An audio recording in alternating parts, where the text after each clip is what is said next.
Okay, so thank you, everybody. Welcome this evening. I'm really thrilled about tonight's lecture. This was one that we had planned for the spring, and it was supposed to be right when everything blew up. And so we canceled it originally, and then Professor Bostic has really graciously offered to come and give this lecture during her sabbatical. And so I'm really glad that she's here, that you all are here. I say this all the time, trying to make lemonade out of lemons, but it's terrible. Everything that's going on is so hard and so terrible some days, but I'm glad that we're at least able to be together via Zoom and still talk and engage in these intellectually stimulating lectures and discussions. So before I introduce Joy Bostic, I just wanted to go over a little bit of housekeeping. So this lecture is co-sponsored by Case Western Reserve University Siegel Lifelong Learning Program, the League of Women Voters of Greater Cleveland, and the Cleveland History Center. And this is part of an ongoing series that's actually going to extend into the new year, we've decided, of lectures about women's empowerment, the 19th Amendment, the shortcomings of the 19th Amendment, and just everything in between. So we're doing this as a Zoom webinar, and so you'll be able to see and hear Joy, but she is not able to see and hear you. We do this for bandwidth, security issues, a couple of different things. But just because we can't actually hear you doesn't mean that we don't want to hear your thoughts and to hear your questions. And so the way to communicate with us is if you click on the chat button down there and just type in any questions that you have, any thoughts that you have. It's been really exciting the last couple of months as we've been doing this, just people piping in and having these little conversations with each other about the lecture. And then that way, and if you have questions throughout the lecture, you can go ahead and type them in throughout, and they'll be there primed and ready for Professor Bostic when she is done speaking. And so with that, I will introduce our speaker, who is, I'm so excited that she's here tonight, that she is an associate professor in the Department of Religious Studies here at Case Western Reserve University, where she's also was the founding director of the minor in African and African American Studies, a program faculty member of the Women's and Gender Studies and Ethnic Studies program, and just recently stepped down as the interim vice president for our Office of Inclusion, Diversity, and Equal Opportunity. She's the author of several books and chapters and articles on race, gender, and religion, including African American Female Mysticism, 19th Century Religious Activism, which was published in 2013. And if this is still correct, it's up on Case's website next year. Another book called Performing Black Gods, Religion, Ritual, and Resistance in African American Popular Culture. I hope that title is still accurate. She has her bachelor's in philosophy from Indiana University, a Juris Doctor and a Master of Arts in Public Policy and Management from Ohio State. She has a Master of Divinity from Garrett Evangelical Theological Seminary, and she got her PhD in Systematic Theology from the Union Theological Seminary in the city of New York. And so her lecture today is The Long Arc of Justice and the Beloved Community, Courage and Resilience in Black Women's Struggle for Universal Voting Rights and Political Power. So thank you so much. Thank you. Good evening, everyone, as we are all navigating these pandemic streets, as some of my young colleagues say. So thank you so much, Karen. First of all, I would like to honor and give thanks to my ancestors whose courage, creativity, and dedication to life, health, and well-being of the planet, humanity, and all the living compels and infuses all that I say and do. Secondly, I want to acknowledge the land upon which we reside and express gratitude and appreciation to those who have lived and worked here before us, those whose stewardship and resilient spirit makes our residence possible on this traditional homeland of the Lenape, the Shawnee, the Wyandot, the Ottawa, and other Great Lakes tribes. I also acknowledge the thousands of Native Americans who now call Northeast Ohio home. Finally, I would like to express my appreciation to Karen Lawrence and the Siegel Lifelong Learning Center. And I'd also like to offer my sincere condolences to the Siegel community on the recent loss of Laura Siegel, who, along with her late husband, Alvin Siegel, have been the benefactors of your important work.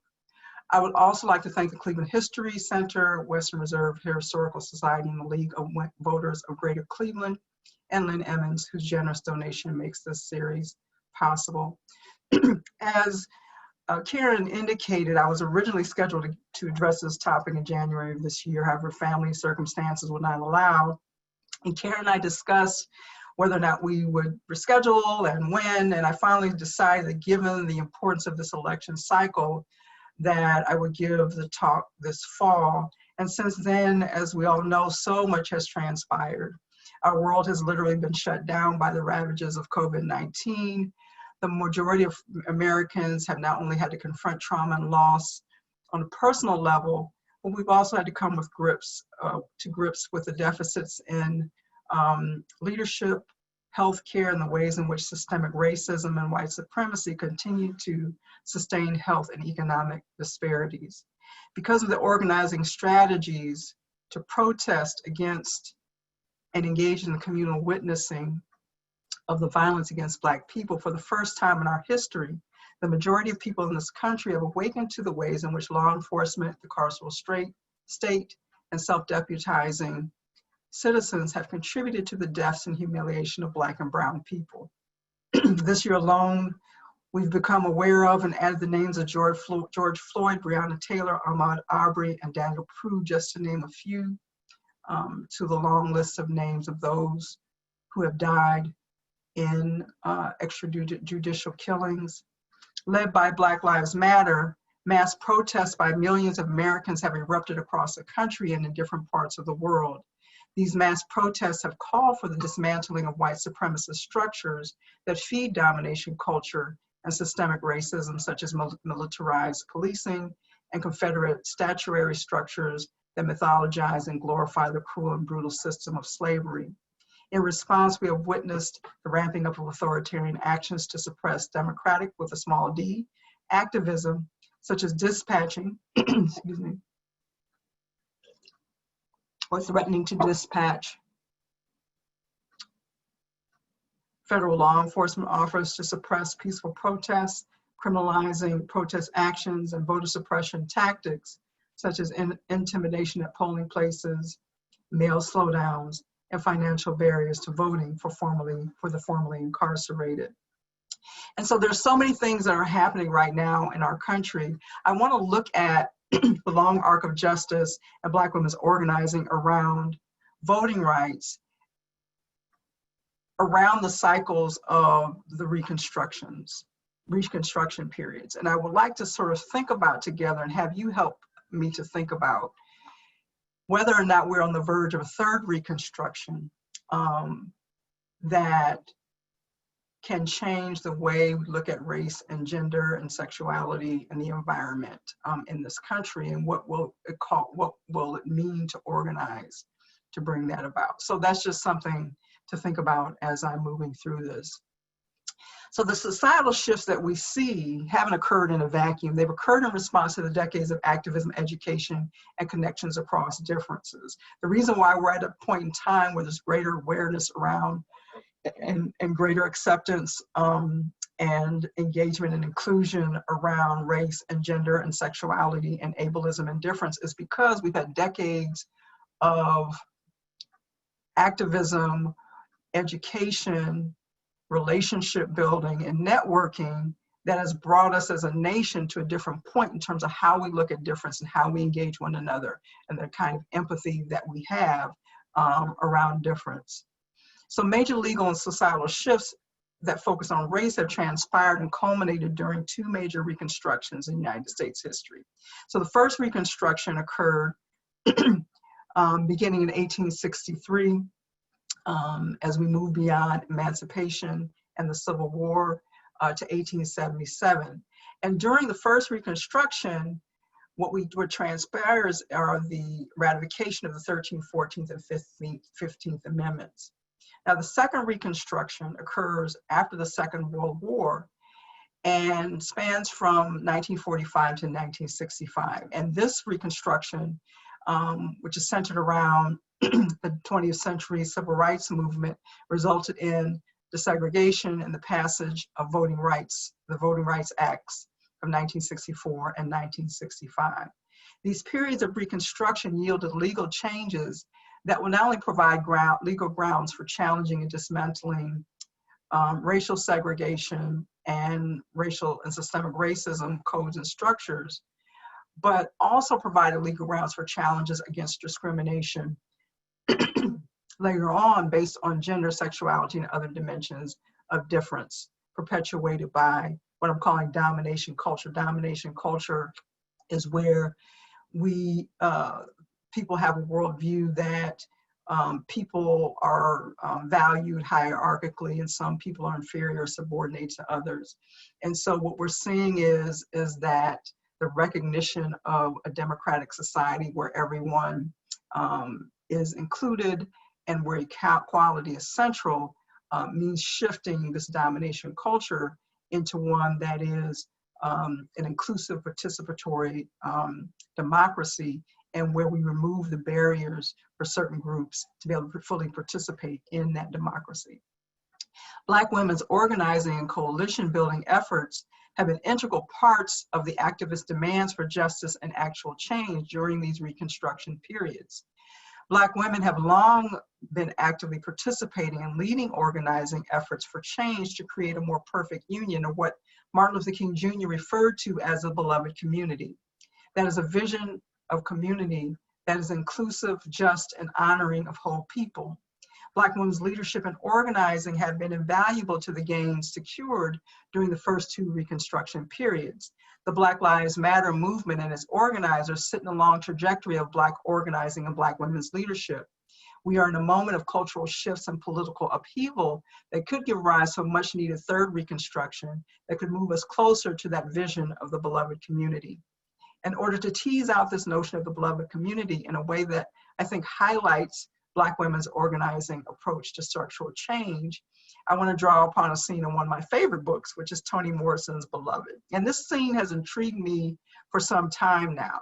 Is a scene toward the end of the book when 30 women from the community gather in front of 124 Bluestone Road to confront a ghost of the past, the memory, the trauma, and the pain of racial violence, white supremacy, and domination culture. I've long thought that this scene holds the key to an African-American worldview that is at the center of much of Black religious cultural consciousness and organizing. The religious impulse at the center of this organizing worldview is rooted in a vision of communal wholeness that demands curative practices in the face of trauma and unreconciled grief. And I'm talking about trauma a lot because what I'm feeling and seeing and recognizing in this time, or at least questioning, is the upheaval that we are experiencing related to not just the trauma that Black people experience, but the secondary trauma that all of us experience in witnessing and being a part of the violence and the domination culture. So put a pin in that. That's just something that I'm thinking about. But for me, this worldview is speaking to sort of how do we address trauma and unreconciled grief in the midst of these structural differences. So we see these practices at work in Morrison's Beloved. In the scene that I am referring to, women from the community gather together to confront the manifestation, which is beloved, the ghost of a past trauma and long-held grief. They begin their work by praying. Then, and I'm quoting Morrison's book, they stopped praying and took a step back to the beginning. In the beginning, there were no words. In the beginning was the sound, and they all knew what the sound sounded like. For Setha, it was as though the clearing had come to her with all its heat and simmering leaves, where the voices of women searched for the right combination, the key, the code, the sound that broke the back of words, building voice upon voice until they found it. And when they did, it was a wave of sound wide enough to sound deep water and knock the pods off chestnut trees. It broke over Setha, and she trembled like the baptized in its wash. The 30 Black women who assembled outside of 124 and brought the 30 Black women who assembled outside of 124 brought multiple forms of tools and curative practices along with them. Morrison writes, some brought with them what they could and what they believed would work, stuffed in apron pockets strung around their necks, lying in the space between their breasts. Others brought Christian faith as shield and sword. Most brought a little of both. The women shielded Setha, who had a flashback to when her former owner used the power of the Fugitive Slave Act of 1851 to track her and her children down and attempt to return them to enslavement. Setha, in the throes of this flashback, attempted to attack Edward Bodwin, who was a former abolitionist, owner of 124 Bluestone, and the benevolent employer of her daughter and one of the women gathered outside. What the women who gathered in front of the house at 124 understood is that no matter how noxious the communal memories or pain we harbor, they are all a part of us. The only way that we can fully transform them is by confronting them and relying on communal support and activism. They were bound together in this endeavor, not only by communal memory and life, but a deep and abiding love for humanity and the desire to see it whole. This is the beloved community. Healing and transformation do not come all at once. There is a long arc of struggle involved in gaining and maintaining wholeness that requires knowledge, skill, commitment, and vigilance. Those who don't love Black flesh, as Baby Suggs describes in The Clearing, will continue to make attempts to do violence against and annihilate Black bodies and Black lives. These women were determined to hold the space, even when the worst of human impulses arose. Even when the worst of human impulses arising out of or inducing trauma and pain are on display. The women who gathered relied upon a lineage of communal activism and transformation that began with women like Baby Suggs. Baby Suggs is another character in the book who is a preacher who brings together the community in The Clearing. She's, at this point, is no longer living, but the women used the knowledge and practices that they learned and adapted from those like Baby Suggs who came before them. Through their voices, they sought to find the right code and the right key that would tap into a communal lineage that included women such as Baby Suggs, that moment when they are all on one accord and fully committed to the project of redemption and transformation. And so this is one of the things I'm trying to sort of get at, is what does it mean for us to organize, network, and be together across difference in ways that are deeply empathetic, that are deeply inclusive, that are rooted in justice, so that we hit that right key, that right chord of being able to be fully human together. So that's what I'm sort of thinking about when I think about this scene in Beloved. And I think about Black women and their organizing, because they're organizing across multiple differences and tend to stray away from single issue organizing. Their organizing tends to really speak to whole people across many differences, which is really, you know, most of us, all of us, have a multiplicity about us that if people are really engaged or honoring our full humanity, they need to work to see all of that. So Black women activists within the United States draw upon the lineage of women like Harriet Tubman, who held on to a love for Black humanity, liberation, and a just society, even when Black people themselves were tempted to give into fear in the power of white body supremacy. White body supremacy is a term used by Resmaa Menakem, where he talks about the ways in which, because of racism and white supremacy, we value aspects such as whiteness and maleness, and subordinate other aspects to those that we more highly value. And so everyone can have white body supremacy. It's not something that is limited to color, etc. It's a concept of how we value or devalue people based upon their approximation to whiteness.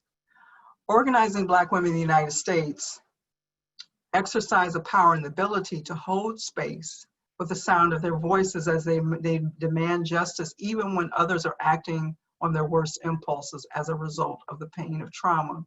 The long arc of Black women's activism and struggle for justice and wholeness is grounded in lineages of communal memory, of practices and commitment to wholeness, which is at the heart of Toni Morrison's literary beloved community. And the beloved community Black women have had a strong hand in shaping and forming throughout American history. In this lecture, I want to look at some of the dimensions of these communal lineages and models that are part of Black women's organizing for inclusive voting rights. I also want to engage in the discussion, as I said earlier, of how we might see a third Reconstruction aligned with some of these core organizing values that would move us closer to the beloved community in this country. Excuse me. Now we'll turn to a discussion of Black women's organizing practices as they lead up to the country's first Reconstruction and unfold into their organizing for voting rights. Historian Martha S. Jones describes Black women's leadership and organizing as being vanguards. Vanguards who not only blaze trails for others, but who demand that the nation act in concert with its highest ideals. Jones writes, quote, "As the vanguard, Black women also pointed the nation toward its best ideals. The women of the vanguard continued to reach for political power that was redemptive, transformative, and a means toward realizing the equality and dignity of all persons. Black women's political organizing strategies begin with organizational affiliation and institution building. These political organizing strategies do not begin in Seneca Falls in 1848, but actually begin in the anti-slavery conventions of the 1830s and Black church conferences. Black churches were often sites for meetings and convention speeches during the anti-slavery conventions, while Black women worked alongside Black men in anti-slavery societies to address one of the country's original sin of race and human bondage. Black women also understood the gender differences of Black women's experiences, as well as the need to create their own spaces in which they could practice their own leadership styles and strategies. Black women not only joined white women in the female anti-slavery conventions, but also provided leadership and founded their own societies. Black women used various tactics and strategies to create a different vision and reality for Black women organizers and activists. These tactics were not focused on expediency, but Black women emphasized the use of strategies that were creative and transformative. These strategies and tactics range from writing newspaper articles to publishing newspapers and pamphlets, to speechifying, to institution building, and were intended to expose the discrimination and violence Black people, and particularly Black women, endured under white supremacy and patriarchal structures. Black women occupied non-traditional spaces for women in labor, volunteerism, church work, and public activism that changed the gendered and racial landscape of institutions and structures to which they belonged. They developed skills as intra and interracial coalition building, as well as engaged in institution building to create their own organizations. Before the Civil War, Black women honed their political skills through use of the pen, the podium, and the pulpit to participate in and help shape public debate on the evil, brutality of slavery and white supremacy.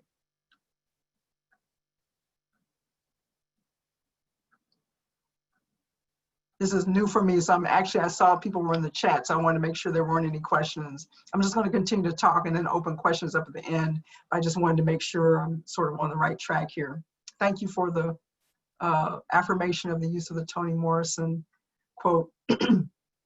Public speaking like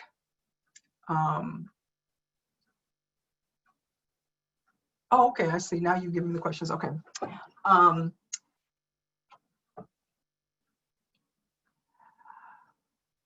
Public speaking like politics and work were considered men's domain. Mariah Stewart was the first woman in the United States to address an interracial and mixed gendered audiences on the subject of politics.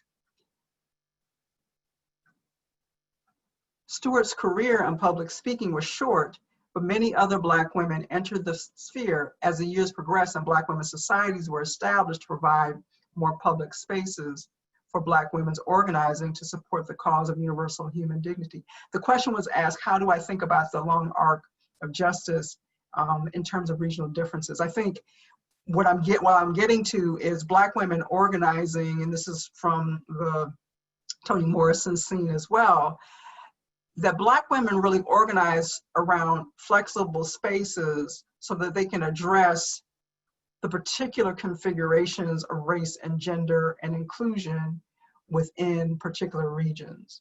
And so organizing in Mississippi is different from organizing in Illinois. Organizing in rural context is different from organizing in urban context. And when we talk about the movement of the voting rights, as we'll see sort of a little bit later on, I don't talk about as much, but as we move into the early 20th century, before the 19th Amendment is passed, we also know that there are individual states and locales and municipalities that gave limited or restricted or full rights for voting women. And so women were organizing differently depending upon the barriers and access that they might have. And so the cycles of those movements and that long arc are different depending upon these regional differences. And that's why Black women relied upon local communal structures to be able to meet the needs of the local community. Other women took to the pen and published newspapers, pamphlets, journals, and narratives that helped shape Black women's public life and activism. Mary Ann Shadd Cary founded the Provincial Freeman newspaper, which was first published in 1853 in Toronto, Canada. Although she was born in Delaware, Cary's father, an abolitionist and conductor on the Underground Railroad, moved his family to Canada after the Fugitive Slave Act was passed and became one of Canada's Black men, became one of Canada's first Black men to be elected to public office. Cary's paper provided a forum for activists to engage in political debate and make appeals for the cause of freedom. Women participated in various debates and exchanges via the Provincial Freeman as well. Cary used the pages of her publication to chronicle the history and labors of women's rights leaders. The Provincial Freeman covered women's labor, legal rights, and education, and promoted and featured activists such as Sojourner Truth, Frances Ellen Watkins Harper, and Cary traveled to the United States during the 1850s to give anti-slavery speeches. She permanently moved back to the United States in 1860 and would participate in abolitionist and voting rights organizations after the Civil War. Women like Harriet Jacobs, who published Incidents in the Life of a Slave Girl during the Civil War, published narratives as a way to refute stereotypical notions of Black women and girls as content, promiscuous, and hot-blooded, which was a means to justify slavery and minimize sexual violence and rape of Black women, sexual violence against and rape of Black women. Black women used the pen to publish narratives as well as spoke on lecture circuits to advance the cause of Black freedom and Black women's dignity. Even when their demands for gender rights were met with criticism or controversy, Black women most often laid the groundwork in print and maintained organizing networks with Black communal institutions and organizations as a way of finding support. Black women used the religious, social, and political capital that they had gained within these institutions to create change and as a ground and basis for interracial organizing and alliances. They relied upon the relationships and networks they had built in the community, as well as the recognition of the vital role they played within these institutions to garner support and favor from among the members of the community, who, because of these relationships, could trust that these women were fighting for humanity and dignity for all. We see organizing in religious spaces, which are important because many of these women were leaders in various organizations. both religious and so-called secular.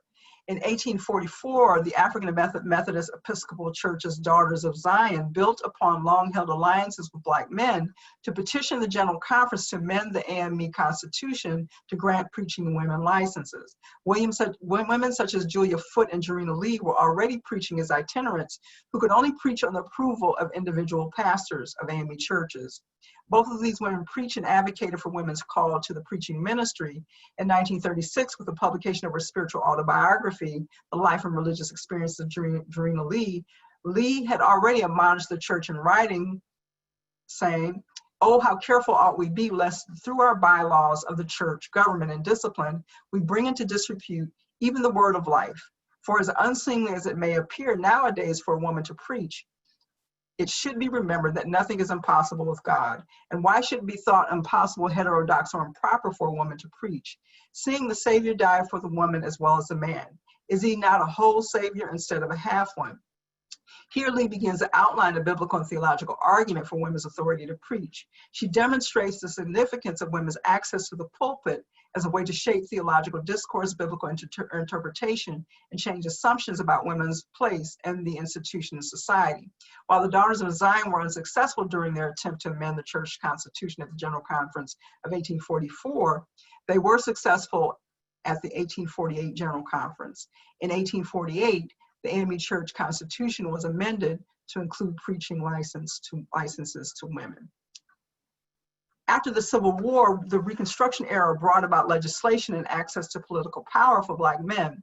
Black men were elected to political office. Black women continued to organize and push for inclusion of Black men and women in the halls of political power and for universal voting rights as they aligned with Black organizations and predominantly white women's suffrage associations. Black women pushed for Black collective access to political power that would meet the needs of Black people, particularly Black women and their families. Earlier, beginning in 1854, Black women's formal participation in larger women's movement were widely recorded. For example, Harriet Fortin Purvis and her sister Margaretta Fortin organized the 5th National Women's Rights Convention. The sisters came from a family of abolitionists, and they, along with their mother, Charlotte Fortin, were members of the Philadelphia Female Anti-Slavery Association or Society. The society was interracial, and many of the women who participated in it became a part of the women's movement as well. Nancy Prince, author of A Narrative of the Life and Travels of Mrs. Nancy Prince, also attended. Within these various coalitions, Black women organized in support of the passage of the 14th and 15th Amendments. Public speakers such as Frances Ellen Watkins Harper were quite involved in the struggle for universal suffrage. In 1868, Harper addressed the American Equal Rights Association and proclaimed, quote, "We're all bound up together in one great bundle of humanity." Jones writes that Harper articulated, quote, "a fierce reframing of American politics that rejected differences of race and sex." Harper was a founding member of the American Women's Suffrage Association, which supported the 15th Amendment. The National Women's Suffrage Association called upon women to protest the exclusivity of the 14th Amendment by attempting to register to vote, a protest strategy that a small portion of Black women, along with a small number of white women, participated in and attempted to vote during the 1860 elections. Some Black women supported the new departure tactic to demand universal voting rights. According Marianne Shadd Carey, in her unpublished testimony before the House Judicial Committee, remember Marianne Shadd Carey has now returned to the United States, called for the body to strike exclusive male language from the Constitution. Carey adapted the ideas of the new departure tactic to speak to voting rights for Black women in 1872, and that emancipation had called for the full citizenship rights for Black women, Black men, and Black women. Women advocates for universal suffrage protested the exclusively male language in the 14th Amendment. More Black women identify with the American Women's Suffrage Association. The AWSA supported the 15th Amendment at the same time pushed for universal suffrage.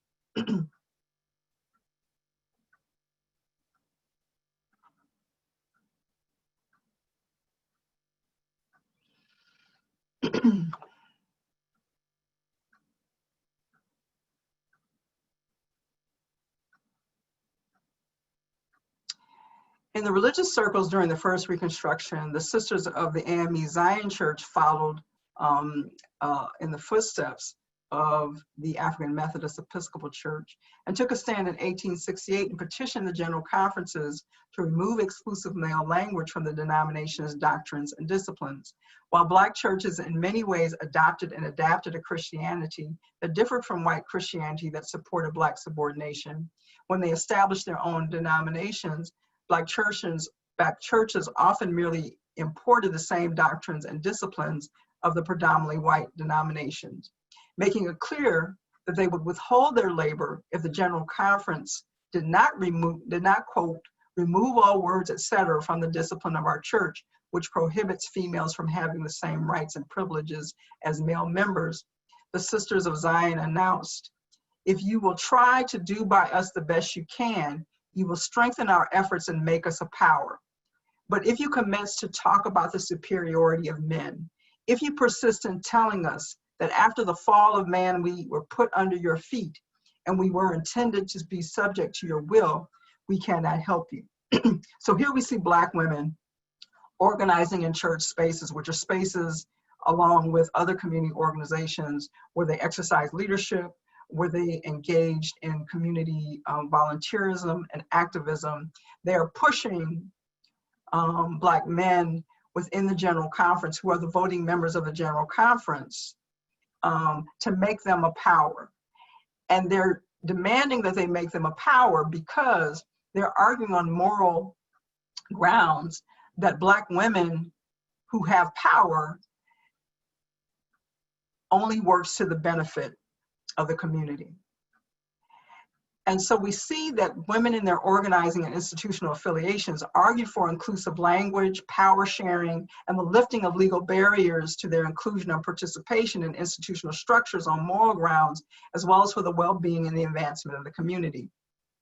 The first Reconstruction ended with a compromise of 1877, and with this compromise came the withdrawal of federal troops from southern states, and the institution of Jim and Jane Crow continued voter suppression tactics and continued federal troops from southern states, and the institution of Jim and Jane Crow was instituted and continued voter suppression tactics that effectively disenfranchised Black voters again, despite the passage of the Reconstruction Amendments. When racism became institutionalized nationwide post-Reconstruction, the Black press, Black colleges, and Black churches and other institutions grew in their importance to Black organizing and the broadcasting of Black voices. Toward the end of the 19th century, many Black women were working as journalists and wrote from feminist perspectives about race and women's rights. These women included Mary McCurdy, Gertrude Marcel, and Carrie Langston, the mother of Harlem Renaissance poet Langston Hughes. Langston was highly critical of sexist views regarding women's subordination and argued for Black women's full participation in politics. Anti-lynching activist Ida B. Wells was forced to leave her home in Memphis, Tennessee, and her paper, Free Speech, under white terrorist threats because of her radical reporting on extrajudicial killings and lynchings that were designed to thwart Black economic gains. Black women continued to work with the AWSA, the American Women's Suffrage Association, which continued in its state-by-state voting rights referendum. The AWSA was continuing, which had supported the 15th Amendment enfranchising Black men, was working on a state-by-state basis to enfranchise women, as well as supporting a national amendment. As a new departure of the 14th Amendment tactic lost steam, Black women lobbied for a separate amendment for all women's rights, for all women's voting rights. The National Women's Suffrage Association promoted the strategy, but a congressional bill for a 16th Amendment failed for the 5th time in 1877. The two national organizations for women's suffrage, the American Women's Suffrage Association and the National Women's Suffrage Association, united in 1890 to form the National American Women's Suffrage Association, NAWSA.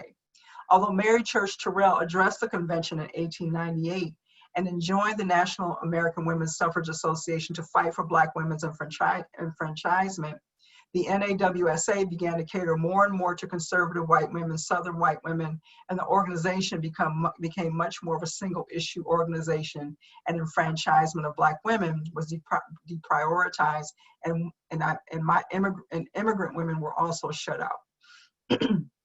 In 1905, women led by Josephine St. Pierre Ruffin and Mary Church Terrell founded the National Association of Colored Women, the NACW. Now, this is a powerful organization representing over 100,000 women, which included Black Women's Benevolent Association clubs, Black women's suffrage clubs and networks, some of which dated back as far as the Civil War. The National Association of Colored Women was founded upon the belief that Black women, because of what I would consider their proto-intersectional experience of race and gender, and for some class, and moral commitment to a Black communal lineage that calls for Black women would work for that calls for Black women to work for the interests of all humanity, and by doing so, create a world committed to their own freedom. The club movement and its network created organizational flexibility, as I talked about earlier, that enabled Black women to work on multiple issues and work with various alliances for the cause of humanity. Black women who led and participated in these associations developed political organizing skills through anti-slavery societies, churches, and women's clubs. The NACW had its own suffrage department led by Sarah Garnett.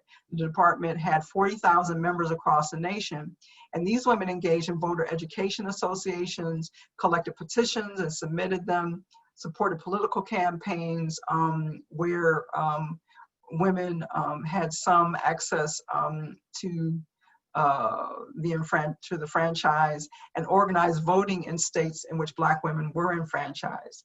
Members of the Harlem Colored Women's Suffrage Club, this speaks to sort of the tensions that Black women had between organizing their own clubs and working with state women's suffrage parties. The members of the Harlem's Colored Women's Suffrage Club attempted to affiliate with the New York State Women's Suffrage Party, but they were told that they had to give up their club associations and align with the WSP state structure. In this structure, Black women would become minority presidents and would not have much of a say. And so Black women, while they formed alliances with predominantly with organizations led predominantly by white women, they maintained their relationship and refused most of them refused to let go of Black women's clubs and structures and associations that were rooted in their communities. Nannie Helen Burroughs led an organizing Black church women.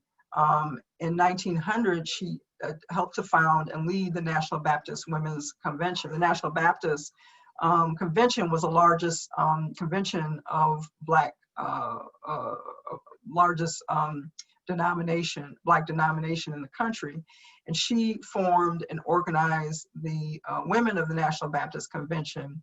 And through that organizing, focused on issues of sexual violence, but also she was adamant about Black women's voting rights. She fought for these rights, organizing within Black community organizations and building interracial coalitions, but she would not forfeit Black women's power to make such alliances.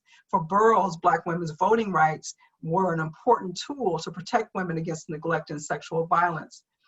She believed having access to the vote meant being able to use political power to shape sentiments and demand legal protection.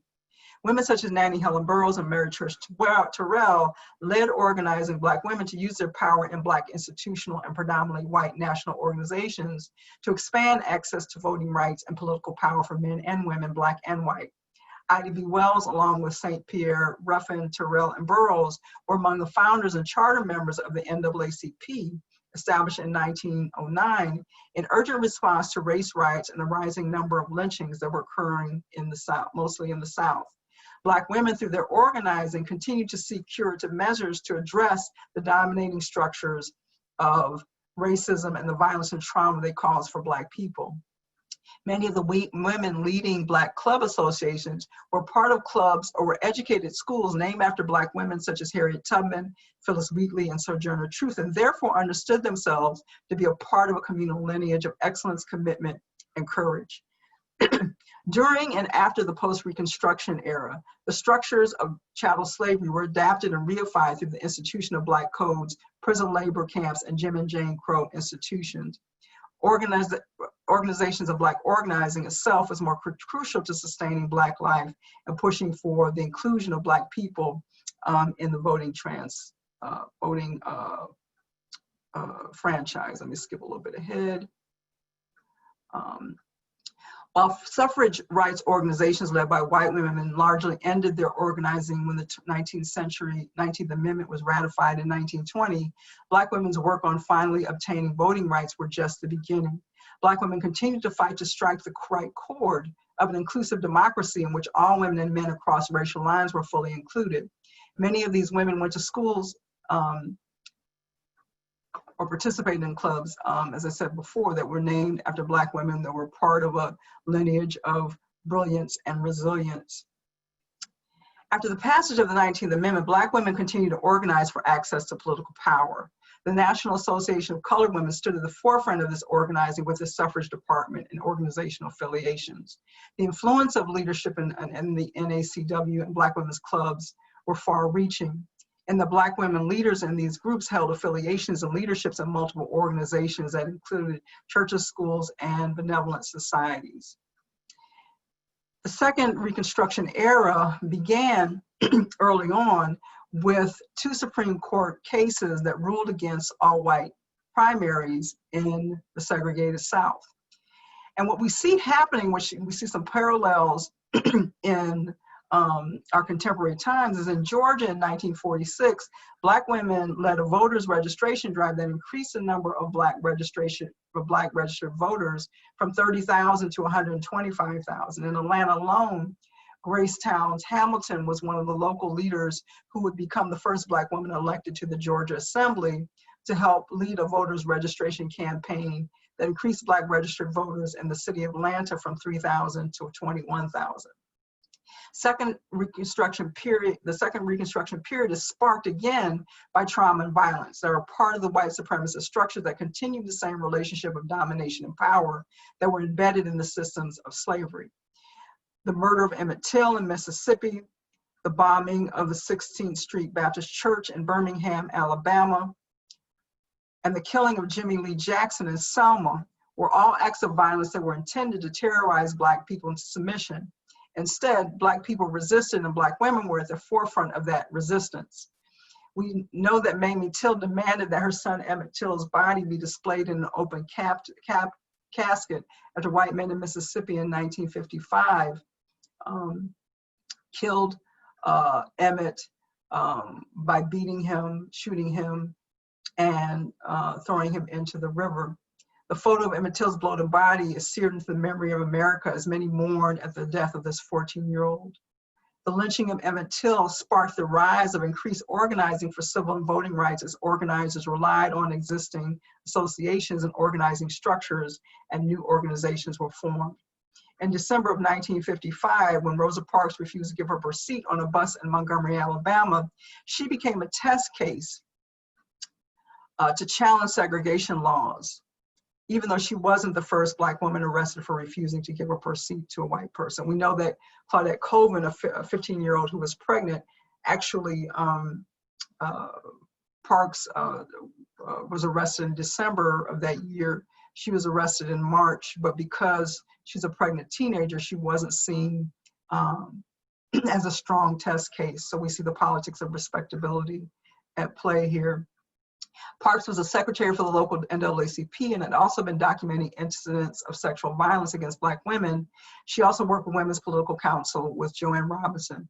Robinson activated the Women's and Youth Network she had established with the reorganization of the Women's Political Council, and in which they galvanized and communicated with the community as they organized the 1955 bus boycott.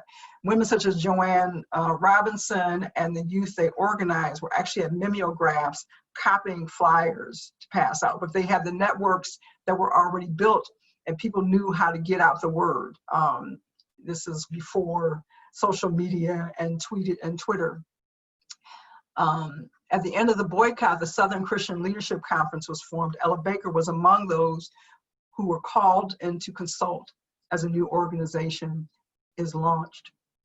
Baker became an instrumental to the SCLC organizing and later found her home in organizing the Student Nonviolent Coordinating Committee away from the constraints of the more hierarchically organized SCLC. Ella Baker's approach to organizing and education was to make room for those who have been silenced and marginalized to be heard.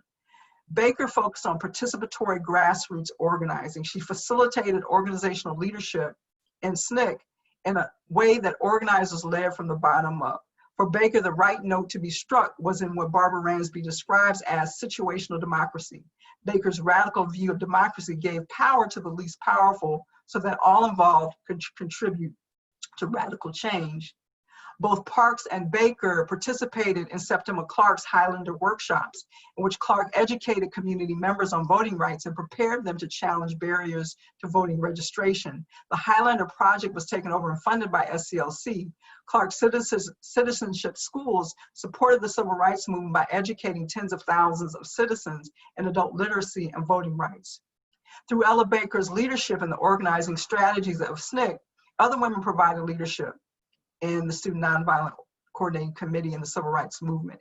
Anna L. Pounder, who after earning a master's degree in social work from Atlanta University, served as a field supervisor for the SCLC and organized hundreds of activists to travel across the South to register Black people to vote. In 1963, Pounder, along with Fannie Lou Hamer, were arrested in Mississippi and taken to Montgomery County Jail. Both Pounder and Hamer were brutally beaten. Fannie Lou Hamer testified about the assault before the Democratic National Committee. Hamer was a Student Nonviolent Coordinating Committee community organizer and a founder of the Mississippi Democratic Freedom Party. In 1964, she and the Mississippi Democratic Freedom Party denounced the Mississippi delegation of the DNC as illegitimate because it was not representative nor inclusive of the Black population of Mississippi. Although her live testimony was preempted by a speech from President Johnson, it was rebroadcast to the nation on the evening news. In her testimony, she denounced the politics of expediency and the quest for power when she queried the vice presidential nominee, Hubert Humphrey, as to whether his position was more important than the lives of 400,000 Black people. And finally, Diane Nash had been active in the sit-ins and was a coordinator for the Freedom Rides in the summer of 1961. The bombing of the 16th Baptist Church and the deaths of Addie Mae Collins, Cynthia Wesley, Carol Robertson, and Carol Denise McNair catapulted Nash into fighting for voting rights and contributing to the Selma Plan. The local organizers and community members were galvanized by the death of Jimmy Lee Jackson as well.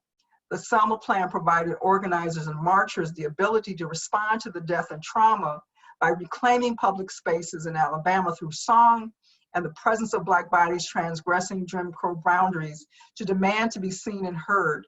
Nash understood the curative impact of Black people marching, organizing, and exposing the brutality and the violence of white supremacy. The Selma movement moved the nation, and within a few months, Johnson signed into law the 1965 voting rights. So the women of the Second Reconstruction, like the women of the First, engaged in coalition building and created spaces that made room for Black women's leadership, and at the same time maintained deep relationships with the Black community and structures, even when marred by traditional notions of gender and hierarchy. They engaged in interracial organizing and called upon leaders and the nation to take stock of its principles and confront their lack of alignment with principles of justice and equality. They demanded radical structural changes and legal protections to stop the deaths and violence against Black women and men. Even as they continued to organize in the face of unrelenting cycles of violence, Black women leaders and organizers remained resilient and steadfast. Still, Fannie Lou Hamer expresses a sentiment that she is sick and tired of being sick and tired. I say that often, especially during these times, I quote her. And she expresses the toll that grief and trauma and holding the space in the face of white supremacy and patriarchal power can take.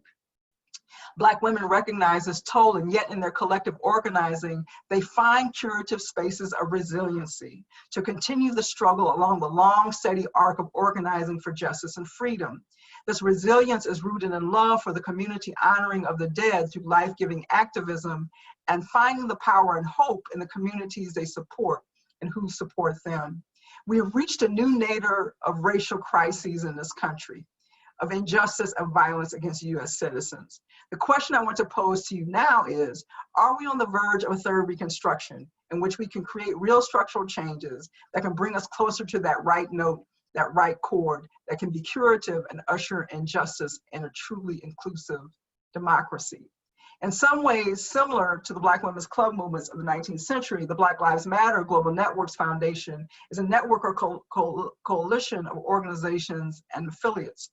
While Black-led Black Lives Matters protests are often interracial actions, the co-founders, Alicia Garza, Patrice Cullors, and Opal Tometi, have been named, I don't know if you saw that, I think it just came out today, on Time's list of the 100 most influential people of 2020. Black Lives Matter was founded in the wake of the death of Trayvon Martin and the acquittal of his killer. The mission of BLM is to eradicate white supremacy and build local power to intervene in violence inflicted upon Black communities. And not just that, but by combating and countering acts of violence, creating space for Black imagination and innovation, and centering Black joy, they're looking at how we can win immediate improvements to all of our lives. And so they've been participating and organizing in these public spaces, and their lineage certainly goes back to the Ella Bakers, the Helen Nanny Burroughs, and the different club associations, affiliations, and the SNCC organizing of how they have taken back public spaces. Black people and Black women are for the first time nationally recognized for their voting power and savvy organizing strategies. Black women still vote by valuing human dignity as core and central to the use of political power. There are many ways in which that's been demonstrated. The Doug Jones campaign in Alabama. Stacey Abrams is someone who echoes the voting rights registration in the 1940s in Georgia. And now we have Kamala Harris in the activation of the Divine Nine, which are Black fraternities and sororities. And these Black sororities in particular were founded in the early 19th century. And so Black club women and members of the NAC and the National Association of Colored Women, many of whom were also members of these Black sororities. So now we see sort of a whole new wave of organizing that people are becoming activated around. And so I want to just sort of end with asking that question, given what we're seeing now, how are we on the verge of a third Reconstruction? Is there a way in which what's happening right now can foment a kind of organizing where we can see each other more deeply across differences? The fact that we have the majority of people in this country who are at least aligned in terms of the way in which we are now seeing more clearly the structures of racism and the impact that they have on so many facets of our life.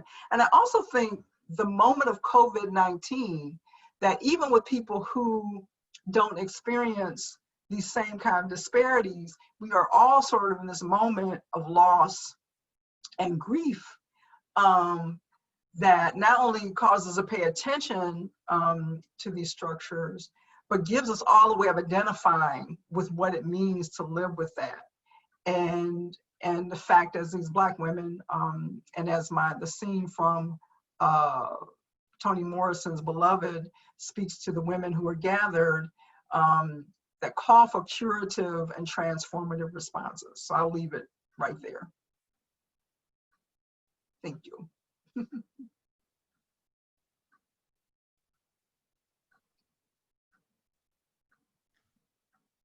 Thank you. That was amazing. And I know that there are already a couple of questions in the chat button there if you wanted to address some of those. It's a long arc. It almost looks like a straight line. Sometimes arc, but.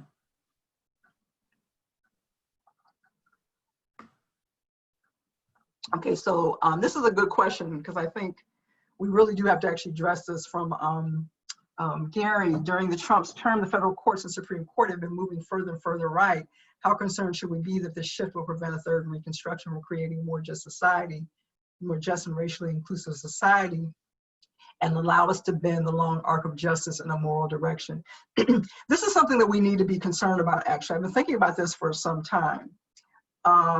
We have a nation and a world, actually, that has advanced in terms of its thinking on issues of difference. And we've increasingly have a Supreme Court that is becoming so partisan that it is moving in a direction that is very different from where the country is. There's one thing if there's a protection of rights of people that the country cannot yet see itself embrace, but people need to be protected. But now we're at a state where many of us are on the same page, and we're moving into a state of even greater conflict when we have a citizenry which has moved to particular places, and younger people especially. Living here, I live on the borders of Shaker Heights, Cleveland Heights, and Cleveland. I actually live in Cleveland. But I remember seeing students coming from Shaker Heights High School, and it was like a diverse group of people, like everybody was represented, and they were just kids kicking it.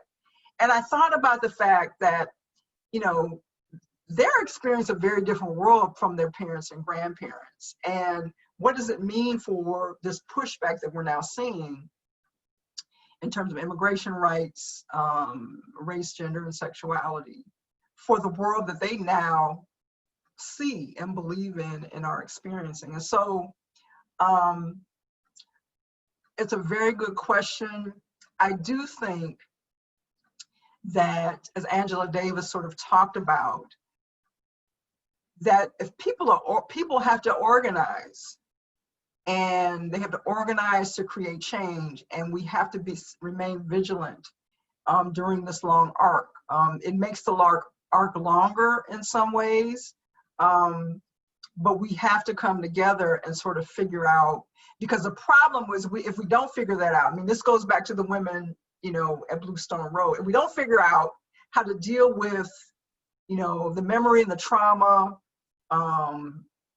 and the triggers of where we are now, we're going to have a nation that's at one place and the courts are at a very different place, and we're going to have a sort of suppression of people's rights who have already moved into those rights, and that only can produce a clash. And so I think the third Reconstruction is still possible, but we're going to have to embrace each other and love and demand justice in a way where the citizenry demands the change of structures and works in coalitions to create change.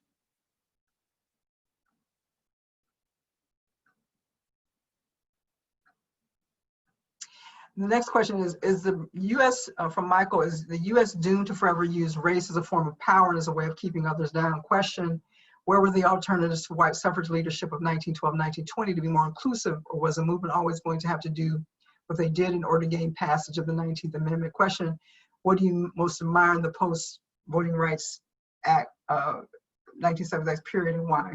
Lots of questions on that. The problem is the one that Fannie Lou Hamer Raises of Humphrey, and the one that Mary Church Terrell is trying to push, the Suffrage Women's Association, is of expediency. And it's what happens after each Reconstruction period as well. Is there's a compromise that happens on the backs of black people that not only causes problems for black people, but it also means that we as a country are not attaining the full range of the beloved community for ourselves. And what we're really seeing now with COVID-19 is the way in which, and this is what King understood, right, is that we're all connected. And so when we rely upon hierarchies along lines of difference in race, et cetera, even when we think what, even though those systems certainly impact those who are most vulnerable, but the reality is they limit and impact all of us. That's why Mississippi and Alabama are the poorest states and have been the poorest states in the country. One of the legislators is in Mississippi, who was the last state to take the Confederate flag out of its structures. He said, I'd like for Mississippi not to be the last of something. And so what we don't fully recognize is that these structures of domination hurt everyone except, and there's an argument for hurting even people who are sort of the top, percent, but we can't have something that only affects one part of humanity. It affects all of us. And so I think what we see through these cycles and what the long arc of justice requires is that we remain ever vigilant. I remember looking at Jim Clyburn when voters suppression tactics were being used. I thought about someone who's been, and some of these women who've been organizing for so long, who went through the civil rights movement in the 50s and 60s. And I wonder, are they up there, saying, are we here again? I thought we worked past something. But what it means is that we have to remain ever vigilant, because there's always going to be a faction or someone who's going to step into any vacuum of power. And I think the power of this moment is with majority of people supporting Black Lives Matter, understanding the problems of these structures. If we remain vigilant, there's power in that recognition. What we have to do is we have to address the political, legislative, and legal barriers to the citizenry being able to collectively organize to make changes and make difference. And part of that is who we elect to our state and national legislatures.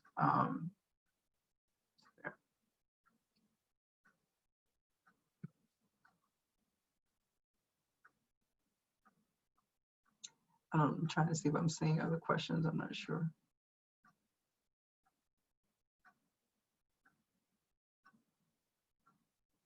For those of the questions I try to answer, did I answer them fully?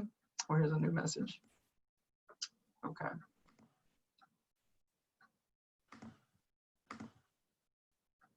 Yeah, thank you so much. Are there any last questions anybody wants to type in? I think I want to just sort of add is one of the things that I've learned from sitting with and revisiting these women is that the important thing is that we maintain hope and maintain our alliances and find our support amongst each other and continue to create spaces and engage in spaces like this where we can think aloud together and create change. And so I think, hope everyone is participating in this democracy what these communal lineages speak to is sort of the sacredness of voting rights, because so many people have shed blood, have lost a great deal fighting for these rights. And what I tell people is, when you're feeling, especially when you're feeling hopeless or you can't, you use your power where you can. Whatever you have the power to do, when you exercise that, I mean, that's what Diane Nash and John Lewis understood about the Selma movement, is in the midst of death and grief, people being activated and mobilized and being able to contribute to change, whether or not they could see the result or the end of it, made such a difference in terms of in people's spirit and their ability to hope and create change. So use whatever power that you have. And the power that you have is a power to vote. And it really does and can make a huge difference. We've seen what people not voting creates. And again, and I'm not being partisan this way, I think we have to have room for conservative, progressive, and liberal ideas, and to be able to come together in democratic participatory fashion and meet that out. The problem we have is what I think Howard Feynman refers to as we have predatory politics, where people are not concerned in democratic engagement at all, but they're concerned with the monopoly of power. And the problem with what's going on in the Supreme Court right now is the motivation appears to be, or at least the result is having people with much more extreme views in the country imposing legal barriers and exclusion onto a country that has actually moved past a lot of these concerns. And so it makes an end run around the democratic process. But we can use the democratic process as a corrective.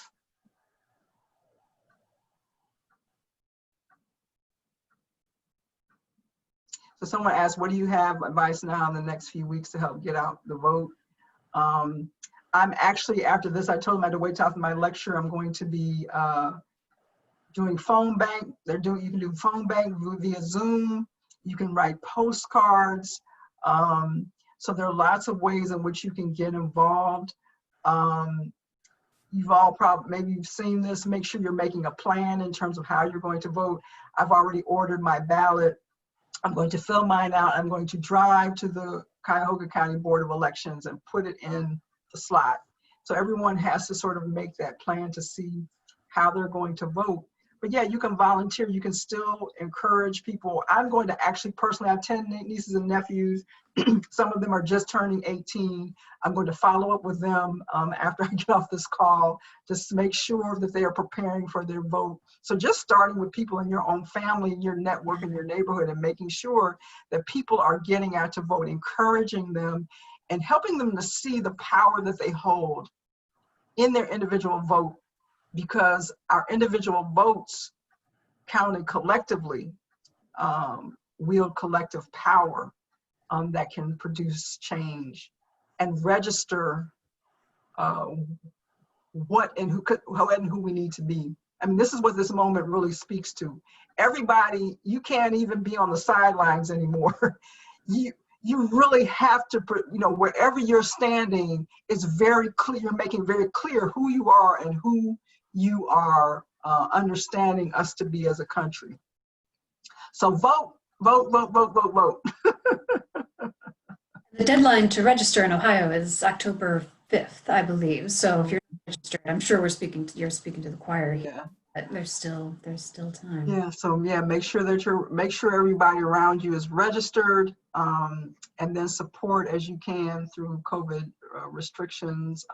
Support helping other people to be able to vote. One of the things I'm going to do, I don't think we'll have any problems up here. I've been concerned about voter intimidation of polls, but I'm right around the corner from my voting poll, and I've got people in my home who are high risk, but I'm going to go out and just make sure that if there's anyone who's trying to intimidate voters, that I'm standing like those women at 124 Bluestone, Mm-hmm.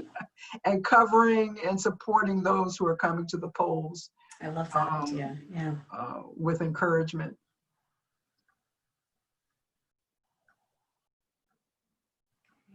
Thank you, Sherry.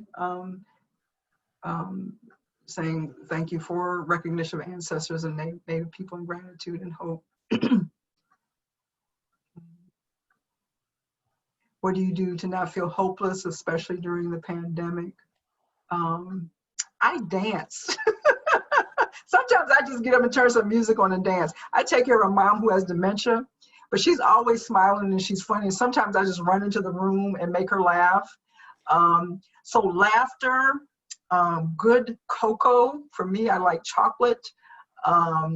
But also, again, participating, finding ways to volunteer and participate even where you are, to create change, to support people. I mean, you know, I do delivering me food every now and then just to keep supporting the restaurants that are local.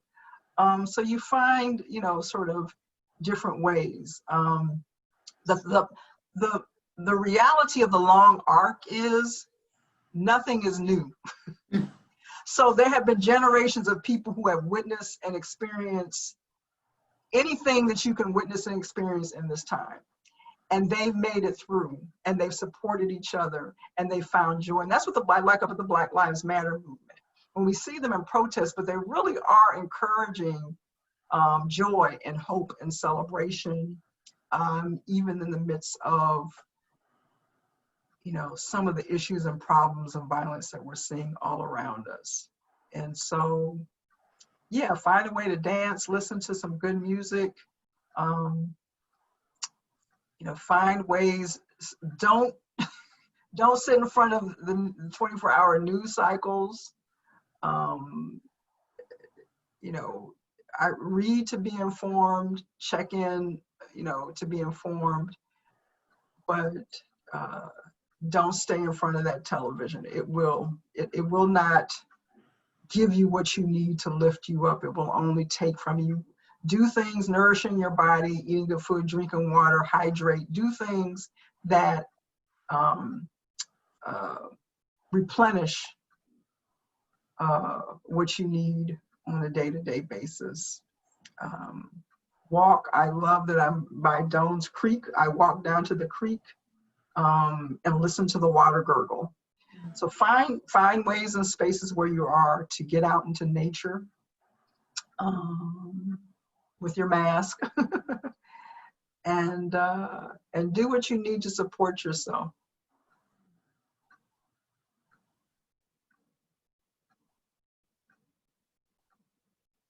Meditate if that's your thing. Stretch, all those kinds of things.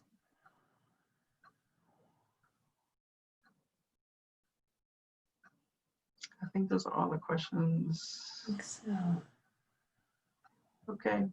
Well, I'm wishing you all joy in this long arc of struggle that we're all continue to be a part of. Again, remember, there's nothing new. There's nothing that we can go through that other generations have not gone through. But you do have, no matter who you are, a community of support that you can connect with. Laugh, find some time and ways to laugh, which is really important. So when I get off this call, I'm going to run into my mom's room. She may be asleep, and make her laugh, so she'll make me laugh. Thank you, Karen and Michael. Thank you. And all of This you has been who wonderful. attended. I appreciate it. Thank you so much. And yeah, thank you everybody who Namaste. joined us. Okay. Yeah. Peace. Am I just getting out? What am I doing?